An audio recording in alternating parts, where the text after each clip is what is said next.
Bienvenue à Reims. Si nous sommes ici et pas ailleurs, c'est pour vous parler de ceci, le sabre laser, l'arme légendaire des films Star Wars.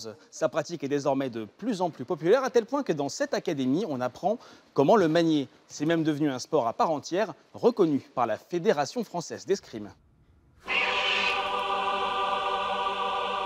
Des Jedi, tout droit sortis des films. Une dizaine de jeunes padawans venus apprendre le maniement du sabre laser. La lumière, les mouvements, tout y est. Mais avant de protéger la galaxie, il faut s'échauffer correctement. Car le sabre laser n'est pas un jeu.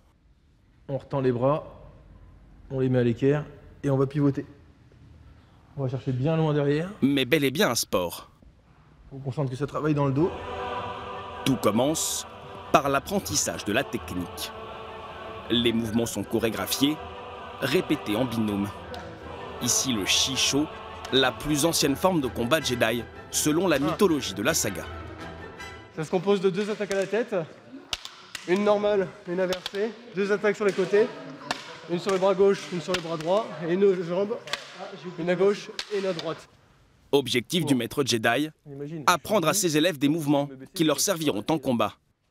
Car comme au karaté, le sabre laser a ses mouvements incontournables, ses katas.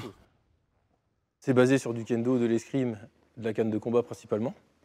Et l'objectif, c'est de pouvoir après, aussi bien en chorégraphie qu'en combat sportif, réaliser des mouvements codifiés, comme dans n'importe quel art martial. Il faut quelque chose de structuré en fait. Structuré, voilà, une structure, une base, pour pouvoir après répéter les mouvements. Zone 2, 4. Un style de combat proche des arts martiaux, avec une véritable arme. Et zone 6. Les sabres utilisés sont loin d'être des jouets. Il y a 3 parties. Le manche, qui est fait en aluminium. La lame, en polycarbonate. Le polycarbonate, je ne sais pas si ça vous parle, mais c'est la matière qui sert à faire les boucliers de CRS. Pratiquement incassable. Là, en l'occurrence, sur cette arme-là, elle est épaisse de 3 mm. Donc vraiment pratiquement incassable. Et en compétition, on utilise uniquement des 2 mm. Un petit peu plus fines, parce qu'elles sont un peu plus flexibles. Donc c'est pas un jouet en fait, ça peut faire mal. Hein. Pas du tout. Ça peut faire très très mal. Ça peut casser un os.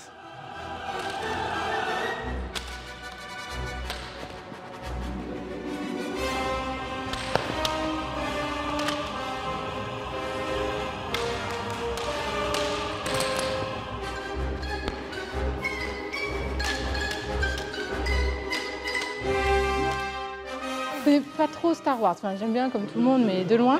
Et c'est une amie qui voulait absolument venir essayer le sabre laser qui m'a dit « accompagne-moi ». Du coup, je l'ai suivi, j'étais pas convaincue du tout au départ. Et puis après, au final, on y prend goût. Il y a l'ambiance qui est très bonne. Et puis, je pensais pas que ça pouvait être vraiment sportif, j'avoue. Et finalement, si. Travailler la respiration, il faut travailler tout ça. L'échauffement, par exemple, est très révélateur de cet aspect-là. En début de séance, c'est très, très poussé. Donc ça, c'est la première chose. Le deuxième chose, c'est l'aspect martial. On retrouve un petit peu certains codes, certains aspects de l'art martial. Et évidemment, le décorum Star Wars autour, je veux dire, c'est que du bonus, quoi. Depuis 2018, le sabre laser est la 4e arme de l'escrime. Comme le fleuret, le sabre et l'épée. Alors quand le vrai combat commence, la tenue de protection complète est obligatoire. Tout est supervisé par la maîtresse d'armes du cercle d'escrime de Reims, un encadrement indispensable.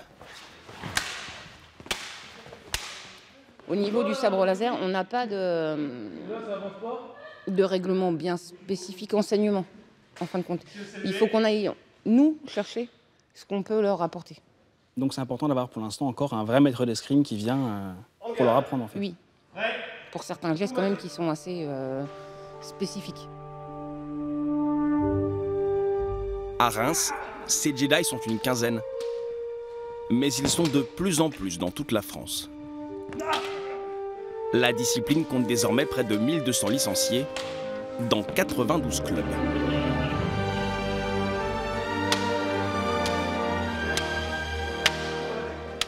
Bon sur ce, moi je vous laisse, je vais prendre ma première leçon. La prochaine fois, nous serons ailleurs, en Champagne-Ardenne.